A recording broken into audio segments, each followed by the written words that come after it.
నన్ను ఉంచగా నాకెంతో ఆనందం యేసయ్యా. నీ పాద సన్నిధిలో నన్ను ఉంచగా నాకెంతో ఆనందం యేసయ్యా. యేసన్నా యేసన్నా యేసన్నా ఓ సన్నా ఓ సన్నా ఓ సన్నా నీ పాద సన్నిధిలో నన్ను ఉంచగా నాకెంతో ఆనందం యేసయ్యా.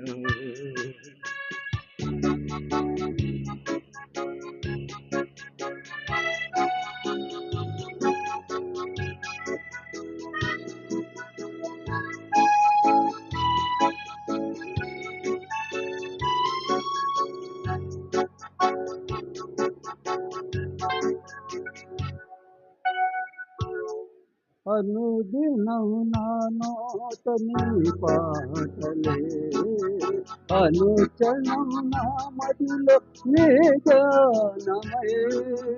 అనుదినం నా నోట నీ పాటలే, అనుక్షణం నా మదిలో నీ గానమే.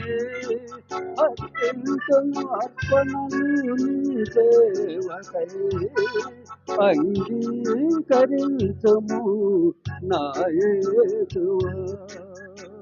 నీ పాద సన్నిధిలో నన్ను ఉంచగా నాకెంతో ఆనందం యేసయ్యా.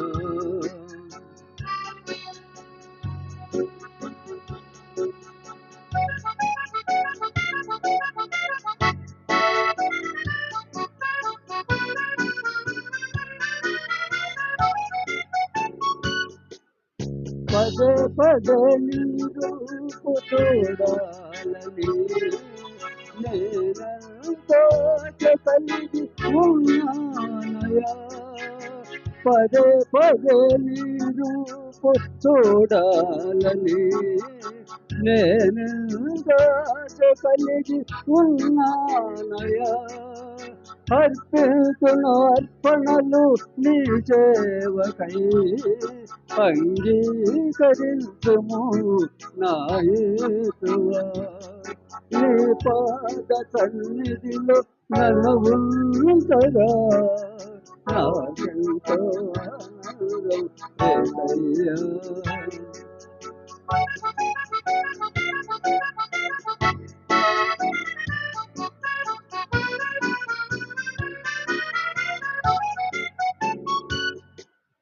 నీ దాసు నీ మీద నీ ముఖ కాంతివై ప్రకాశింపజేసినావని నీతి సూర్యుడా. నీ దాసు నీ మీద నీ ముఖ కాంతివై ప్రకాశింపజేసినావ నీతి సూర్యుడా. అర్పణలు నీ సేవకై అంగీకరించుమా నా యేసువా. నీ పాద సన్నిధిలో నన్ను ఉంచగా నాకెంతో ఆనందం యేసయ్యా. నాకెంతో ఆనందం యేసయ్యా. హల్లెలూయా. యేసుకు అన్నీ సాధ్యమే, అన్నీ సాధ్యమే. యేసుకు అన్నీ సాధ్యమే. అద్భుత శక్తిని నిరుపుటకైనా ఆశ్చర్య కార్యమున సగుటకైనా అద్భుత శక్తిని నిరుపుటకైనా ఆశ్చర్య కార్యమున సగుటకైనా ఆ యేసు రక్తానికే సాధ్యమే. సాధ్యమే సాధ్యమే ఆయుసు రక్తానికే సాధ్యమే సాధ్యమే సాధ్యమే సాధ్యమే యేసుకు అన్నీ సాధ్యమే అన్నీ సాధ్యమే యేసుకు అన్నీ సాధ్యమే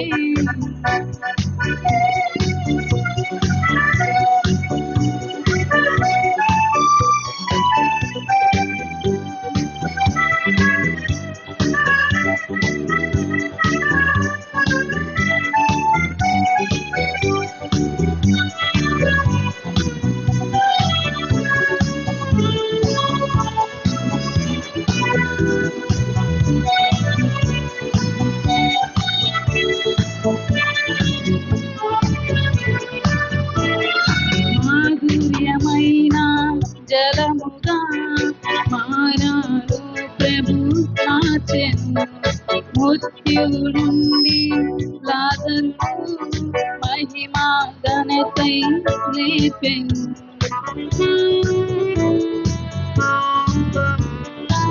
మాధుర్యమైన జలముగా మారాను ప్రభు మార్చెను మృత్యువు నుండి లాజరును మహిమాదముకై లేపెను మన్నాలు కురిపించగా ఆకాశమే తెరిచెను మరణాన్ని ఓడించగా మృత్యుండుడై లేచెను మన్నాలు కురిపించగా ఆకాశమే తెరిచెను మరణాన్ని ఓడించగా మృత్యుండుడై లేచెను అన్నీ సాధ్యమే యేసుకు అన్నీ సాధ్యమే అన్నీ సాధ్యమే యేసుకు అన్నీ సాధ్యమే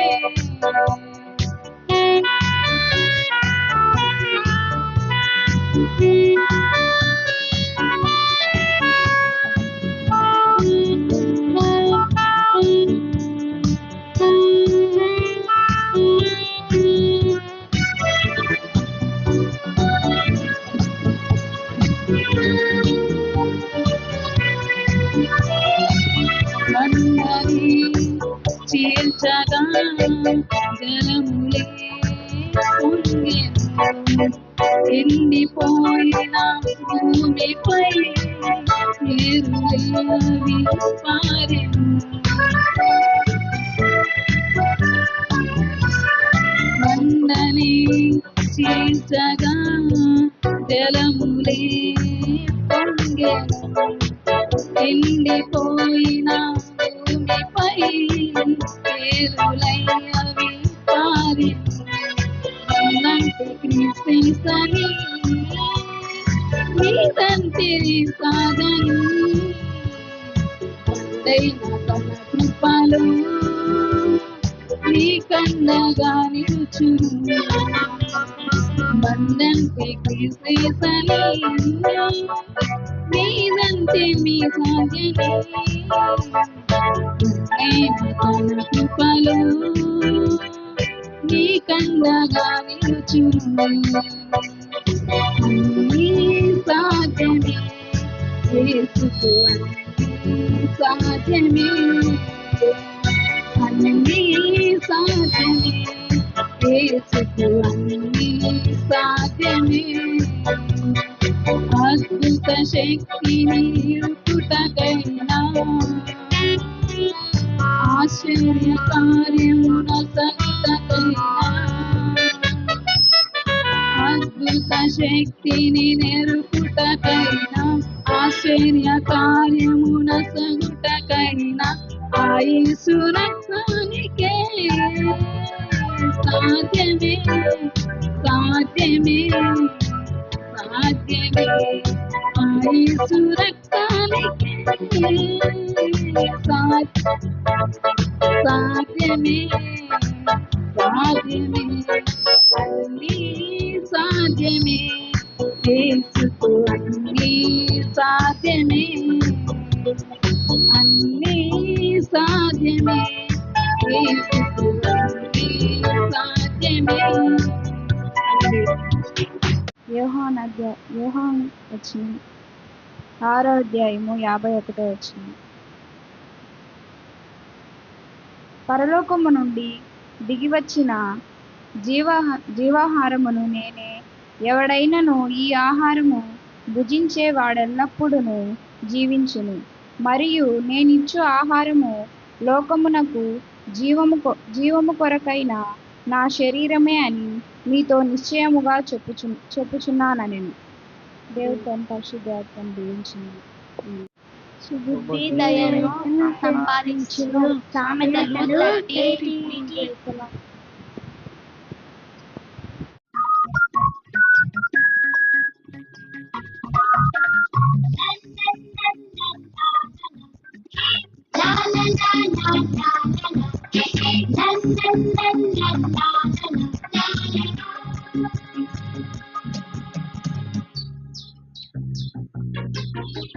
నేనొక పక్షినైతే ఆకాశంలో ఎగిరెదను.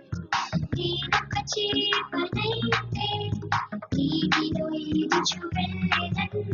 నేనొక ఏనుగునైతే తొండంతో ఆడెదను. దేవుడు నన్ను తన రూపులో చేసెను. నేను పొట్టిగా ఉన్నా, పొడుగ్గా ఉన్నా, సన్నగా ఉన్నా, లావుగా ఉన్నా, దేవుడు నన్ను అందంగా సృష్టించెను. నేను పొట్టిగా ఉన్నా, పొడుగుగా ఉన్నా, సన్నగా ఉన్నా, లావుగా ఉన్నా, దేవుడు నన్ను అందంగా సృష్టించెను.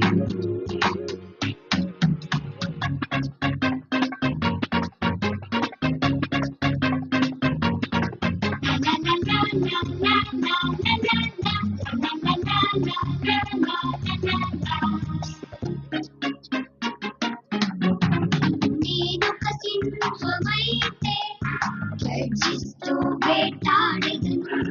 నేనొక కుందేలునైతే కుప్పిగంతులేస్తూ ఎగిరెదను. నేనొక తాబేలునైతే నెమ్మదిగా నడిచెదను. దేవుడు నన్ను తన రూపులో చేసెను.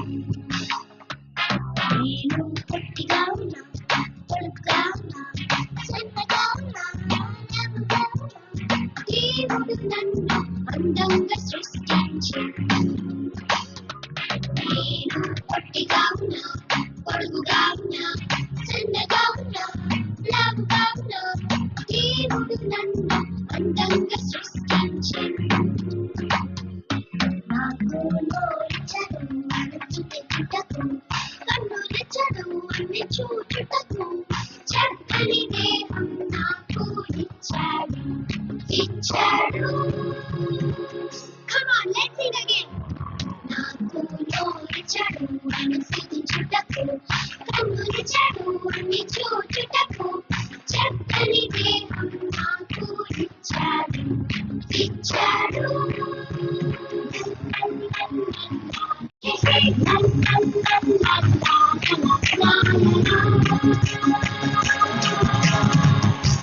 హల్లెలూయా. దేవునికి స్తోత్రం. పాస్టర్ గారికి, పాస్టర్కి వందనాలు. ఈ వారంలో మొన్న బుధవారం రోజు పాప 2 సార్లు వాంతులు చేసుకున్నది.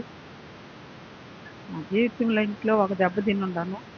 అప్పుడు చాలించి ఊరికి బాగాలేకపోయినా నాకు ఇదొక భయం అయిపోతుంది. దేవుడికి ప్రార్థన చేసుకుంటా ఉంటాను. పాప 2 సార్లు వాంతులు. ఆశ్రమకు ఫోన్ చేశాను. ఆశ్రమ ప్రార్థన చేస్తుంది. వేస్తువారం రోజు రాత్రి జరిగింది. వేస్తువారం మధ్యాహ్నం నుంచి శుక్రవారము పాప గురించి ప్రార్థన చేసాం. మందిరంలోకి శుక్రవారం వచ్చాం. మా కోడలకు సలేమకు కూడా జ్వరం వచ్చింది. జ్వరం విషయంలో తక్కువ రానుగా ఉంది. నిన్న హాస్పిటల్కి పంపించాను. అవసరము చెప్పాము, ప్రార్థన చేస్తుంది. మా ఇంట్లో ఇంకా పెద్ద విషయం జరుగుతుంది. మొన్న గాలి వాన వచ్చిన రోజు మా అన్న అక్కడ బయట ఎదురంగక్కడ కూర్చొని గాలికి లేచి రావటంలో పక్కన మిద్ది మీద నుంచి ఒక అట్టొచ్చి ఈపు మీద పడిపోయిందంట. అట్టే ముందుకు పడిపోయాడు. దేవుడు పక్కన వాళ్ళందరూ వచ్చి లేవదీశారు. దేవుడు ఏ చేయమంత దెబ్బ తగలలేదు. కానీ అది కానీ ఆయనకి ఏ రీతిలో తగులున్నా, మెడకు కానీ నడుముకు కానీ ఎక్కడ తగులున్నా ఆయనకి తెగినట్టుగా ఏర్పడిపోను.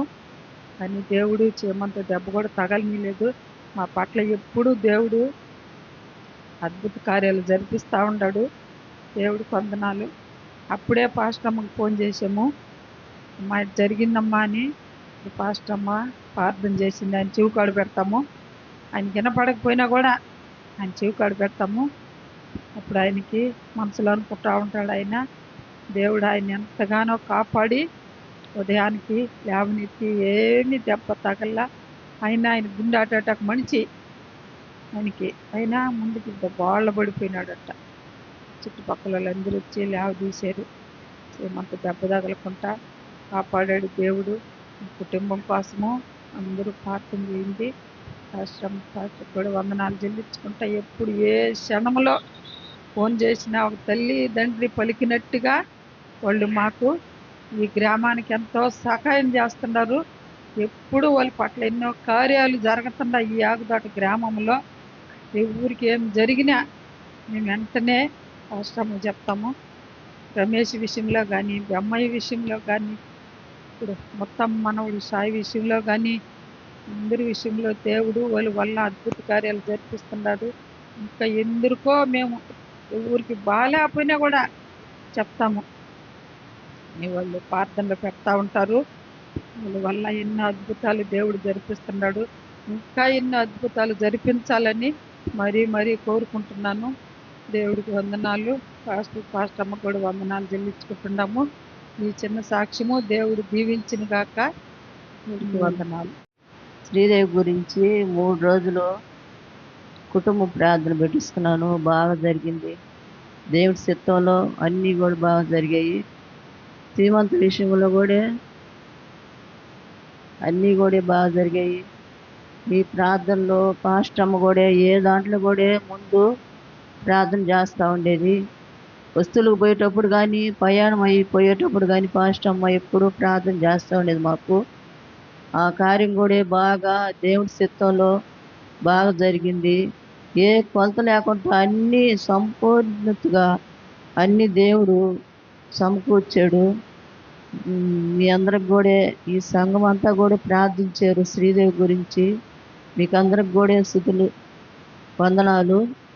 దేవుడికి స్తుతులు స్తోత్రాలు. ఈ చిన్న సాక్ష్యము దేవుడు దీవించిన గాక. ఆమేన్. మనం వాక్య భాగంలో చూస్తే యేసుక్రీస్తు ప్రభువారు కూడా జీవాహారము నేనే అంటున్నాడు. నేనే జీవాహారం.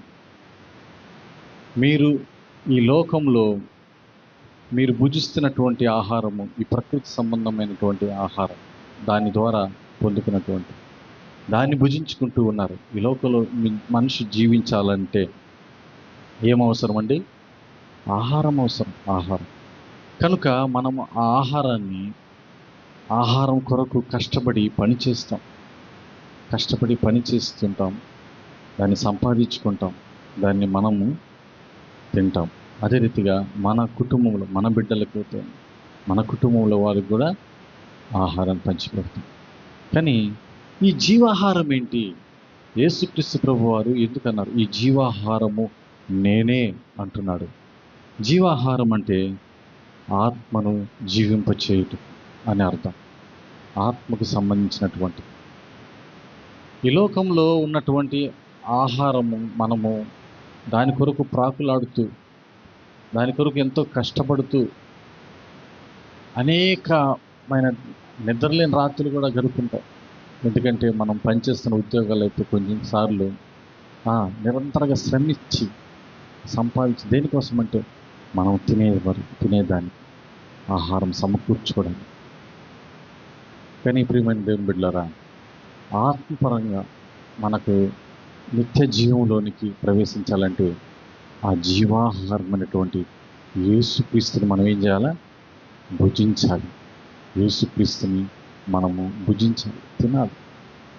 ఆత్మానుసారంగా మనం గమనిస్తే, ఈ లోకంలో మనం గమనిస్తే ఆహారం కొరకు ఎంతగానో పాటుపడుతూ మొన్న ఒక సర్వే జరిగింది.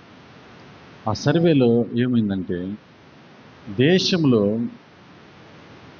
ఆహారం నాన్ వెజ్ మాంసాహారం తినే మొదటిగా తెలంగాణ రాష్ట్రం. తెలంగాణ రాష్ట్రంలో 98.7% మంది మాంసాహార ప్రియులు.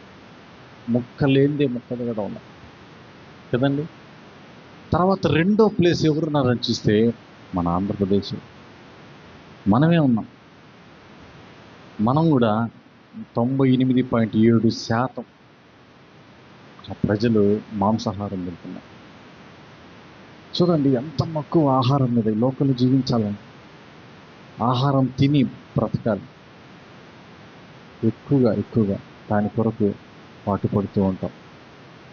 అదే రీతిగా ఇక్కడ మనం చూస్తే ఈ లోకంలో ప్రతి జీవి శారీరకంగా జీవించడానికి ప్రకృతి నుంచి వచ్చే ఆహారం తీసుకుంటారు.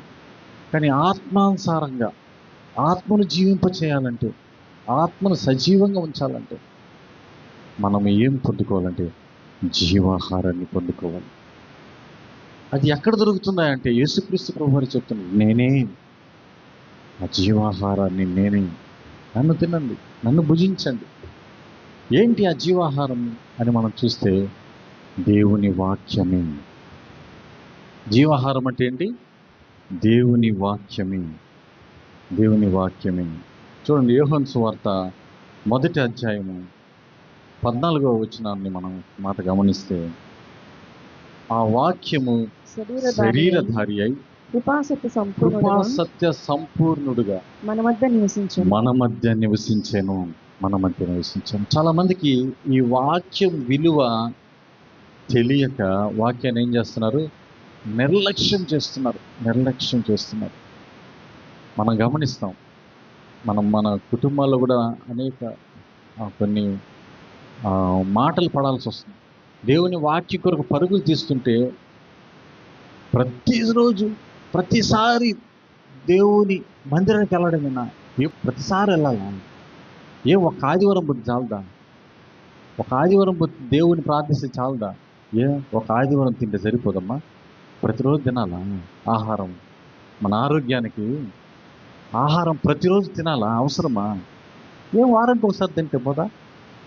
బక్క చిక్కిపోతారు కదండి. బక్క చిక్కిపోయి బలహీనలు అయిపోతాం ఒకరోజు తింటే. వారానికి ఒకసారి తింటే, వారానికి ఒకసారి నీళ్ళు తాగు, ప్రతిరోజు తాగాల.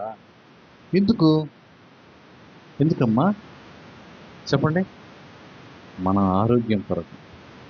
ఈ లోకంలో మనం జీవిస్తున్నప్పుడు మనకు ఆరోగ్యంగా ఉండాలంటే మనం ఏం చేయాలి? ప్రతిరోజు ఆహారం తీసుకోవాలి, మంచినీళ్ళు తాగాలి.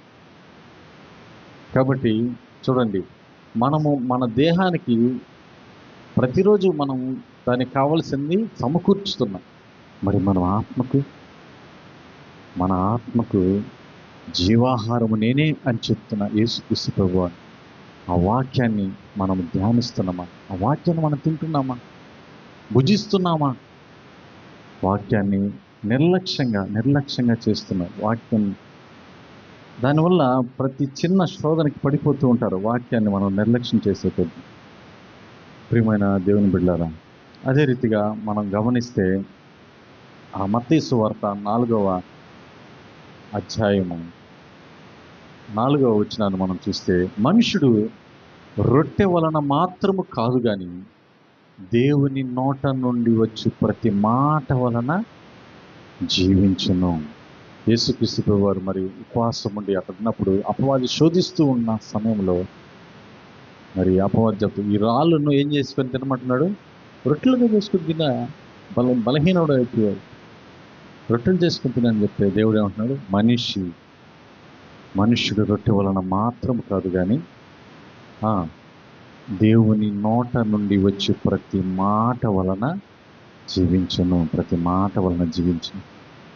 వాక్యం పరలోకం నుండి వచ్చినటువంటి జీవాహారం అని దేవుడు స్పష్టంగా తెలియజేస్తూ ఉన్నాడు.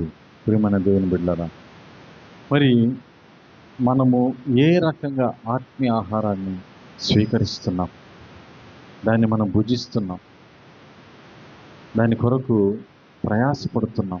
గమనించారా? ఇశ్రాయేలు ప్రజలు ఐగుప్తు నుండి వారిని తీసుకొని వస్తున్నప్పుడు ఆకలితో అలమటిస్తూ ఉన్నారు.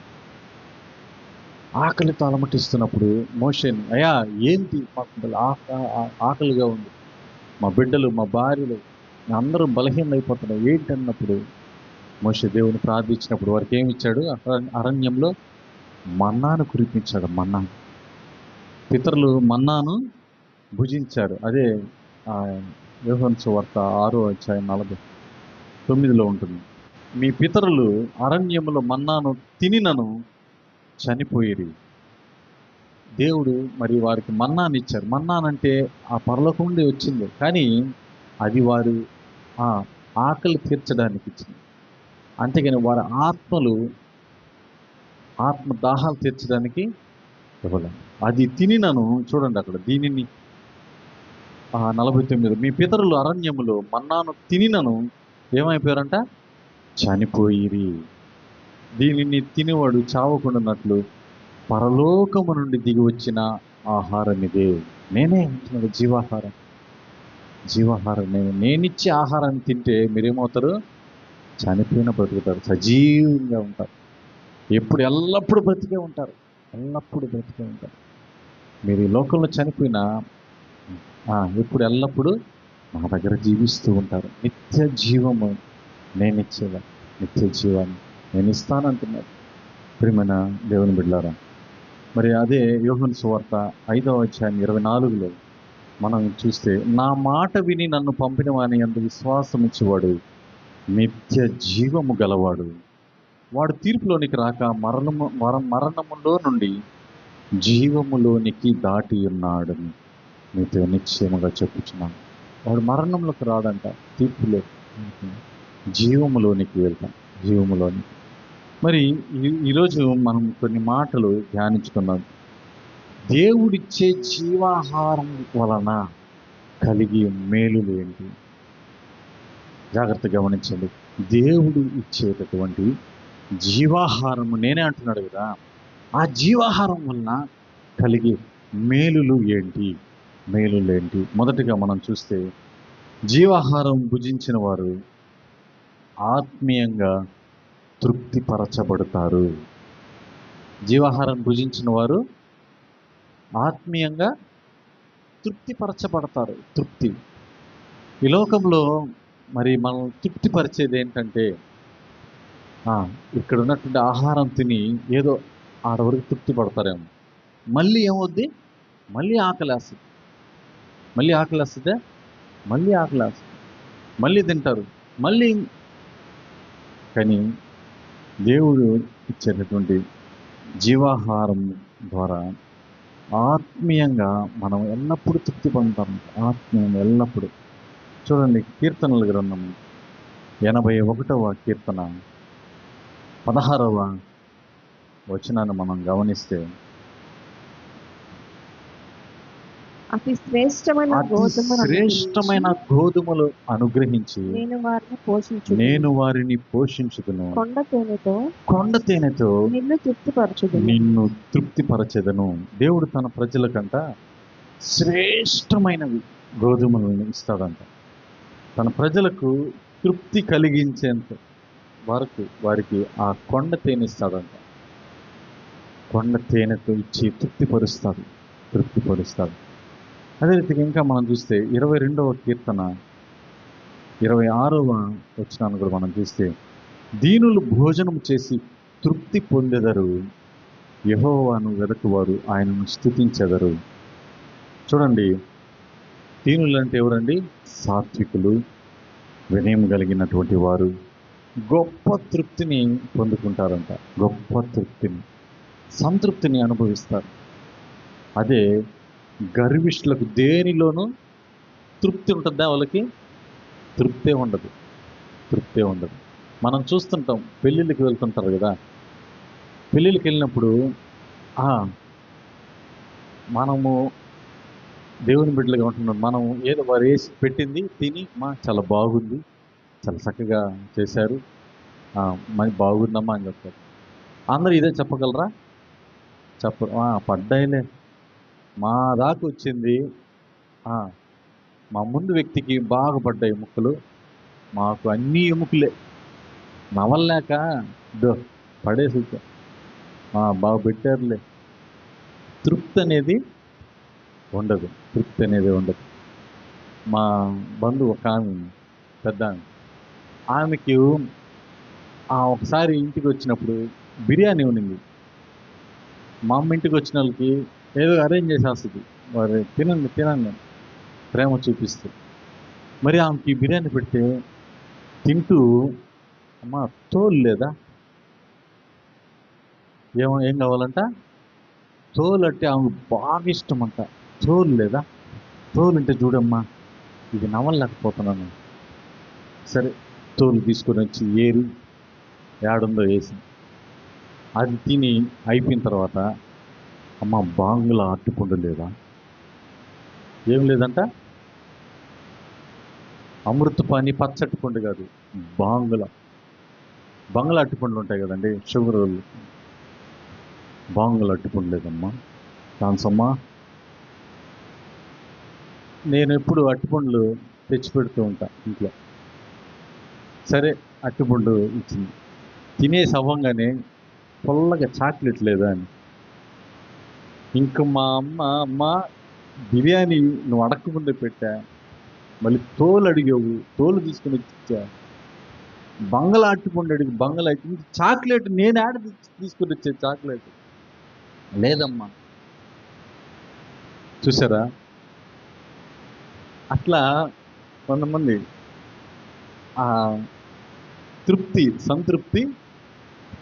సంతృప్తి చెందరు. మనం ఉద్యోగాల్లో పనిచేస్తున్న దగ్గరలో కూడా, ఉద్యోగాల్లో వారు వెట్టి చాకరీ చేపిస్తూ ఉంటారు. ఉద్యోగంలో సంతృప్తి చెందుతారా? చెందరు. తృప్తి అనేది ఉండదు. ఎందుకంటే ఏంటి ఉద్యోగం, ఏంటి ఈ రకమైనటువంటి టార్చర్, ఏంటి, ఎందుకు ఇలా హింసపడుతున్నారు? పని చేస్తూనే ఉన్నాం కదా. మరి పాస్టర్ అమ్మ అప్పుడు ఉద్యోగం చేసేటప్పుడు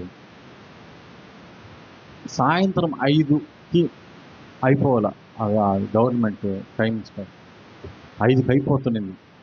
తర్వాత చిన్నగా క్రమేపీ 5:30, 6, కొన్నిసార్లు 7 ఇలా ఆలస్యం ఏది. నేను బయట వెయిట్ చేస్తూ ఉండేవాడిని. ఆలస్యం ఏంటంటే వారు ఒకటే అది ఇది, ఆ పని ఇది చేయాలి, అది చేయాలి, రేపు కాదు ఇప్పుడే చేయాలి. ఉద్యోగంలో కూడా మనకేం లేదు, సంతృప్తి ఉండదు. ఎందుకంటే ఆ విధంగా వారు చాలా ఇబ్బంది పెడుతుంటారు. అనేక పని చేసేవారు కూడా వాళ్ళు ఓనర్లు ఏమంటారు, మేస్త్రుల వాళ్ళు, ఖచ్చితంగా ఈ పని పూర్తి చేసే వెళ్ళాలి. ఆ విధంగా మనం చూస్తే ఈ లోకంలో మానవుడు సంతృప్తి చెందలేడు, సంతృప్తికరంగా జీవించలేడు. తృప్తి పొందాడంటే అది చాలా గొప్ప విషయం. కుటుంబంలో మనం చూస్తూ ఉంటాం, బిడ్డలు సరైనటువంటి చదువుకున్నప్పటికీ వీరు అనుకున్నటువంటి ఉద్యోగం రాకపోతే ఏమవుతారు? తృప్తి చెందరు. అసంతృప్తి, ఆ ఉద్యోగం వస్తే బాగుంది, నాకు ఈ ఉద్యోగం వచ్చింది. చూడండి, ఆ రీతిగా మనం చూస్తే వివాహాల విషయాలైతే వారికి ఇచ్చి చేస్తుంటే బాగుండేదేమో, అలా కొన్ని ఏ విషయంలో కూడా మనం సంతృప్తి ఉండదు. ప్రియమైన దేవుని బిడ్డలారా, ఆత్మీయంగా దేవుడు తృప్తిపరుస్తారంటున్నాడు.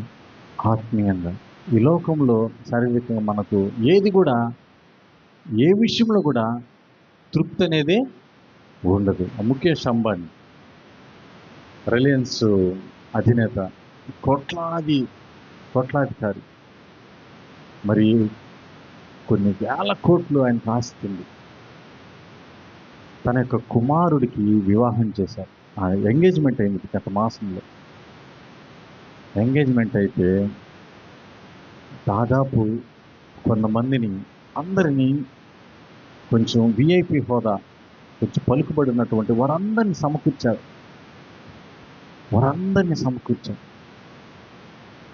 వారికి చక్కగా భోజనాలు ఏర్పాటు చేశాడు, పార్టీ అరేంజ్ చేశాడు.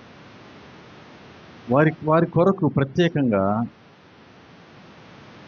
ఆ యొక్క వంటకాలంట, బ్రేక్ఫాస్ట్లో వంటకాలు 70 రకాల వంటకాలంట వారికి. 70 రకాలు. మనం ఉదయం లేస్తే సద్దన్నము, పొంగలి, ఉప్మా, దోశ, ఇడ్లీ కదండి.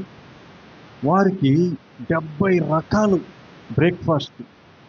అదే రీతిగా నా లంచ్ కోసము 250 రకాలు ఐటమ్స్ అంట భోజనాలు. 250 రకాలు ఐటమ్స్.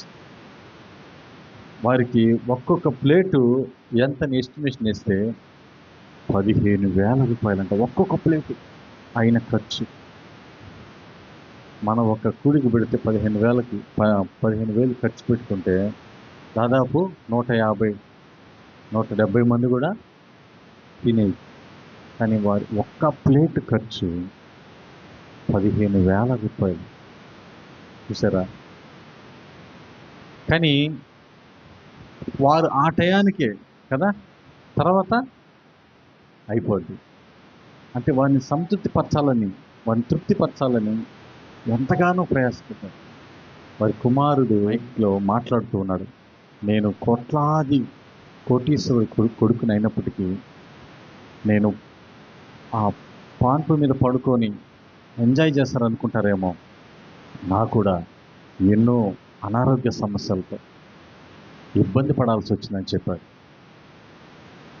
ఎందుకంటే వారికి కూడా కొరత, సంతృప్తికరమైనటువంటి జీవితము లేదు. ఎక్కడ కూడా తృప్తిగా ఉన్నామని చెప్పుకోలేనటువంటి పరిస్థితి. కానీ మన దేవుడు జీవాహారం ద్వారా తృప్తి ఇస్తానంటున్నాడు. జీవాహారం ద్వారా మనకు కలిగేటటువంటి మొదటి మేలు తృప్తిపరచబడతారు. అది ఎలా ఉంటుందంటే కీర్తనలు 19:10 కూడా మనం చూస్తే 19వ కీర్తన, అవి బంగారు కంటేను విస్తారమైన మేలి బంగారు కంటేను కోరదగినది తేనె కంటేను జుంటి తేనె దారాల కంటే మధురమైనవంట. ఆయన ఇచ్చే జీవాహారం వాటితో తృప్తిపరుస్తాడంట. మనం బైబిల్ గ్రంథంలో చూస్తే యెహెజ్కేలు మరియు యోహాను, ఇర్మియా ఈ భక్తులు మనం చూస్తే వారు ఏం చేశారంట, జీవపు గ్రంథాన్ని భుజించారంట, తిన్నారంట. వారు తిని చెప్తున్నారు, బా ఎంత బాగుంది, ఎంత మధురంగా ఉంది. వాక్యం తినడం ఏంటి? జీవాహారాన్ని భుజించాలి. మనం ఆత్మీయంగా దేవుని వాక్యాన్ని ఆ రీతిగా ధ్యానించుకుంటూ ఆ రీతిగా మనం ఏం చేయాలంటే వాటిని జీర్ణం చేసుకొని మన శరీరంలో ఒక భాగం అయిపోవాలి దేవుని వాక్యం. రానున్న కాలంలో ఈ వాక్యం ఉండదు. వాక్యం కొరకు పరితపిస్తుంటారు రానున్న కాలంలో.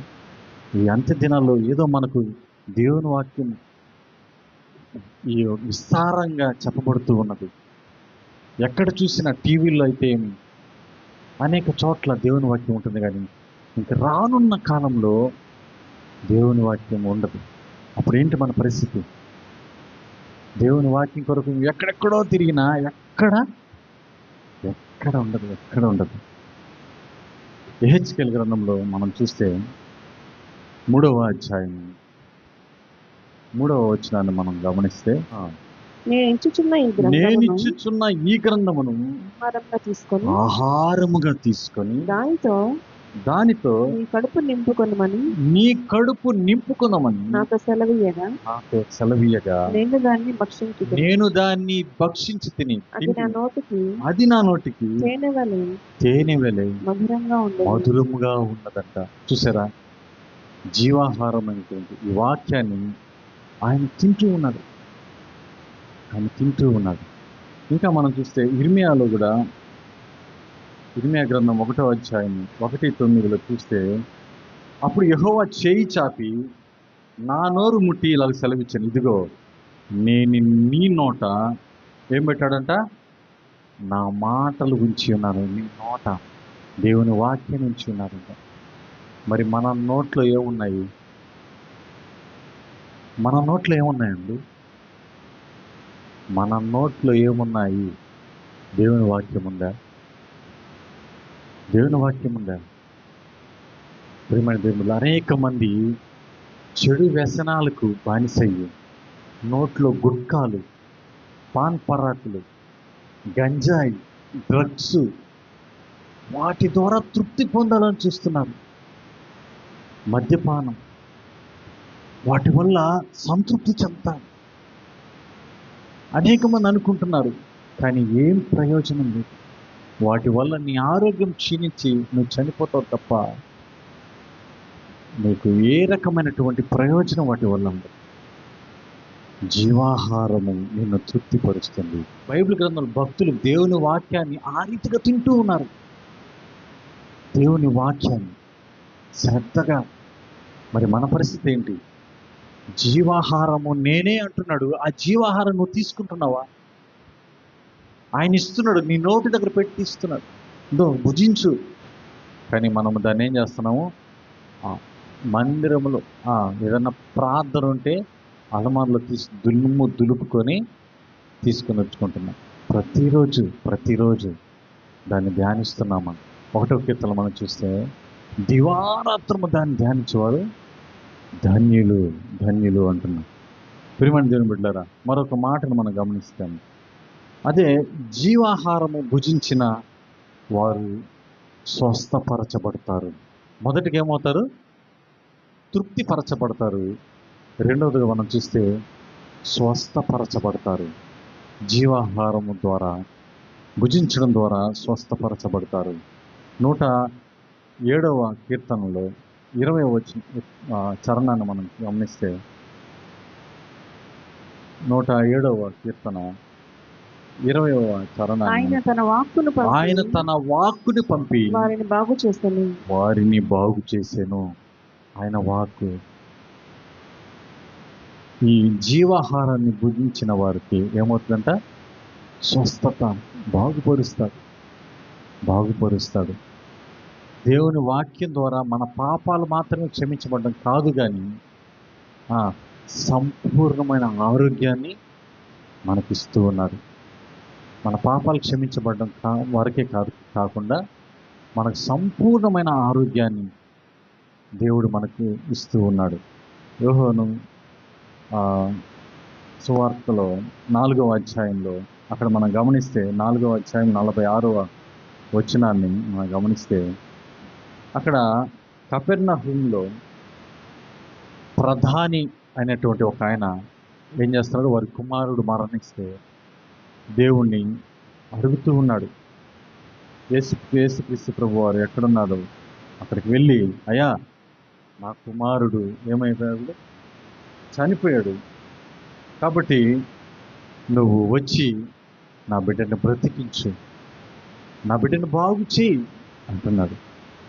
ఆ 4వ అధ్యాయము 49 చూస్తే, అందుకు ప్రధాని, ప్రభువా నా కుమారుడు చావక మునిపే రమ్మని ఆయనను వేడుకొనాను.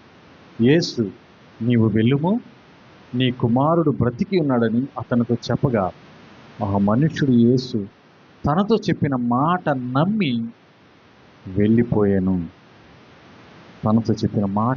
వెళ్ళాడు. ఇంటికి వెళ్ళిన తర్వాత ఏమయ్యాడు? బిడ్డ బ్రతికాడు, స్వస్థతనిచ్చాడు దేవుడు. జీవాహారము ద్వారా ఏం కలుగుతుంది? స్వస్థతనిస్తున్నాడు దేవుడు. మొదటిగా ఏం చూసామో, జీవాహారం ద్వారా తృప్తిపరుస్తాడు.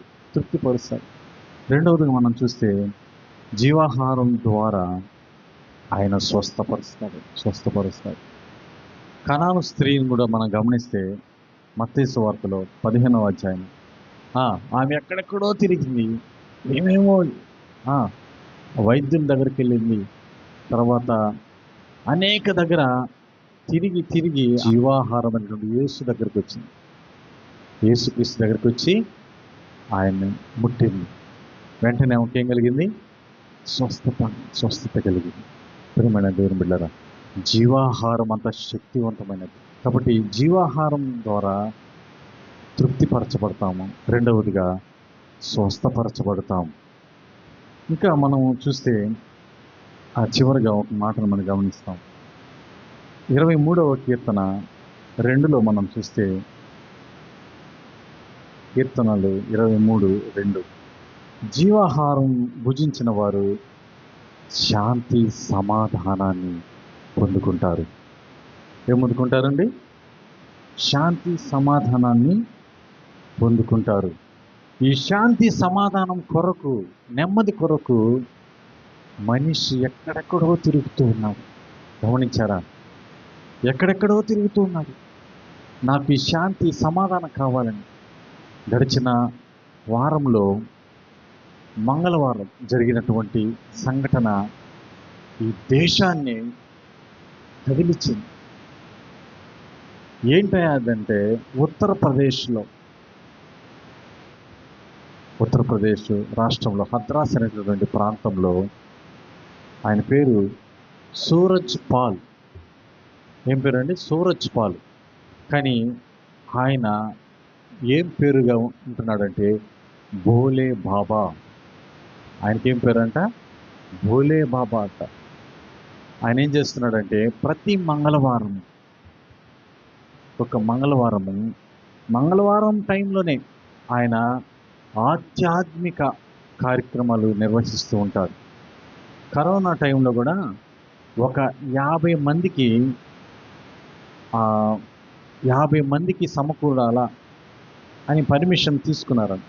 కానీ వారి దగ్గర హాజరైన వాళ్ళు 50,000 మంది హాజరైనటువంటి వారు.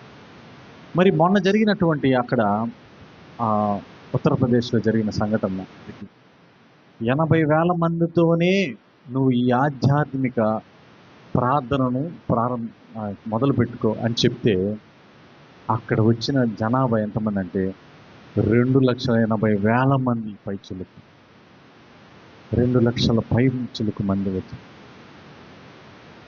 అక్కడ జరిగినటువంటి తొక్కిసలాటలో 121 మంది మరణించారు. ఒకరి మీద ఒకరు తొక్కిసలాట. ఏంటయ్యా ఆయన యొక్క ప్రత్యేకత ఏంటి అంటే అనేక మందికి ప్రశాంతత, శాంతి, ఇంకా ఏదేదో కార్యాలు వారి పట్ల జరుగుతాయనే నమ్మకం. అందుకని ఆయన నడుస్తున్నటువంటి ఆ పాదాల కింద మట్టి ఉంటుంది కదా, ఆ ధూళిని పట్టుకోవాలని, అది తీసుకోవాలని ఆతృత, ఆశతో చాలామంది ఆయన ఆ మీటింగ్ ముగించి నడిచి వెళ్తున్నప్పుడు, ఆయన నడిచి వెళ్తున్న పాదాల దగ్గర మట్టి కోసము తోసుకుంటూ ఒకరి మీద ఒకరు పడుతూ మరణించారు 121 మంది. చూసారా? 80,000 మంది హాజరవ్వండంటే దానికి 4 రెట్లు ఎగబడి వచ్చి జనాలు అక్కడ జరుగుతున్నటువంటి ఆ కార్యాలు మా పట్ల కూడా, మా కుటుంబంలో జరగాలని ఎక్కబడ్డారు. మరి ఆ తొక్కిసలాట్లో 121 మంది మరణించారు. 121 మంది. తర్వాత అసలు ఏంటి, కొన్ని దేశాలు నాయకులు కూడా వారి యొక్క ప్రెసిడెంట్లు సంతాపం వ్యక్తం చేశారు ఇక్కడ జరిగినటువంటి ఆ సంఘటన బట్టి. దాని గురించి ఎంక్వైరీ చేసి ఆ రాష్ట్రం సీఎం అసలు ఎందుకు జరిగింది ఇలా, అసలు ఆయన ఎవరు ఏంటి అని మొత్తం దేశమంతా రాష్ట్రం మీద ఫోకస్. ఆయన ఆస్తి 100 కోట్ల పైన ఉందండి. ఆయన ఆస్తి 100 కోట్ల పైన. ఆయనకు కమాండర్ ఒక 17 మంది, తర్వాత సెక్యూరిటీ 16 మంది. ఆయన ముందు వెళ్తుంటే ముందు ఒక 15 కార్లు, వెనకాల ఒక 30 కార్లు, సైడు ఆ బుల్లెట్ బైక్లు. ఓ ఆయన నేను దేవుని అని చెప్పుకున్నాడంట. అందుకని జనాలు ఎగబడ్డారు. అయ్యా మా కుటుంబాల్లో శాంతి కావాలి, మా కుటుంబాల్లో నెమ్మది కావాలా, మా కుటుంబాల్లో కార్యాలు జరగాలని ఎగబడ్డారంట జనాలు. తర్వాత ఆ తొక్కిసలాట్లో అంతమంది చనిపోయినప్పుడు ఆ బంధువులు వారందరూ కుటుంబ సభ్యులు ఏడుస్తూ రోదన చెందుతూ ఉన్నారు. ఒక కానిస్టేబుల్ అయితే ఆ శవాలట వరుసగా కుప్పలుగా పడిపోయి ఉంటే వారిని మార్చురికి బండికి తీసుకుని వెళ్తున్నప్పుడు చూసి తట్టుకోలేక హార్ట్ అటాక్ చనిపోయారు. ఆ విషాదకరమైనటువంటి ఛాయలు చూసారా? ఈనాడు మానవుడు శాంతి కోసం, సమాధానం కోసం ఎక్కడెక్కడో పరుగులు పెడుతూ, అక్కడికి వెళ్తే మాకు శాంతి దొరుకుతుంది, మాకు సమాధానము నెమ్మది దొరుకుతుందని పరుగులు పెడుతూ ఉన్నారు. ప్రియమైన దేవుని బిడ్డలారా, కానీ మన దేవుడు ఎలా ఉన్నాడు? శాంతిని, సమాధానాన్ని ఇచ్చే దేవుడిగా ఉంటున్నాడు. మత్తయి సువార్త 11వ అధ్యాయం 28 అంటున్నాడు, ప్రయాసపడి భారము మోసుకొనుచున్న సమస్త జనులరా. ఆడకి ఏడకి బోండి అంటున్నాడా? ఏడకంటున్నాడమ్మా? నా ఎందుకు రండి, నేను మీకు విశ్రాంతిని, సమాధానం, నెమ్మదిని, సంతోషాన్ని నేను మీకు ఇస్తా. ఎందుకు అక్కడికి ఇక్కడికి పరిగెడుతూ ఉన్నారు? నా దగ్గరికి రండి. మీకు అక్కడ ఇవ్వలేనటువంటి శాంతిని నేనిస్తా, అక్కడ ఇవ్వలేనటువంటి సంతోషాన్ని నేనిస్తా. నా యుద్ధకు రండి అనుకుంటే ఎక్కడెక్కడో పరుగులు పెడుతూ ఉన్నారు. దూరాల పరుగులు పెడుతూ చనిపోతూ ఉన్నారు. ప్రియమైన దేవుని బిడ్డలారా, కాబట్టి మనం ఆలోచిద్దాం. యేసుక్రీస్తు ప్రభువారు ఎందుకు జీవాహారం నేనే అని చెప్తున్నాడంటే, ఎందుకంటే ఆయనే మనందరినీ నిత్య నాశనం నుంచి తప్పించబడి ఎక్కడికి నడిపిస్తాడు? నిత్య జీవంలోనికి మనం నడిపించే దేవుడు కనుక ఆయన నేనే, మీకు జీవాహారం ఇచ్చేది నేనే. ఈ లోకంలో మీరు ఆహారం సమకూర్చి తింటున్నారు, ఓకే. మీ ఆత్మను శాశ్వత కాలం జీవింపచేసేది నేనే.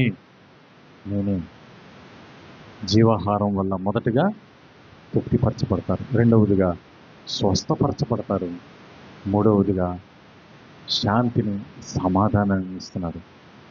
దేవుడు ఈ మాటలను మన వెనుకలో దీవించి ఆశ్రయించను గాక. ప్రార్థన చేసుకుంటాం.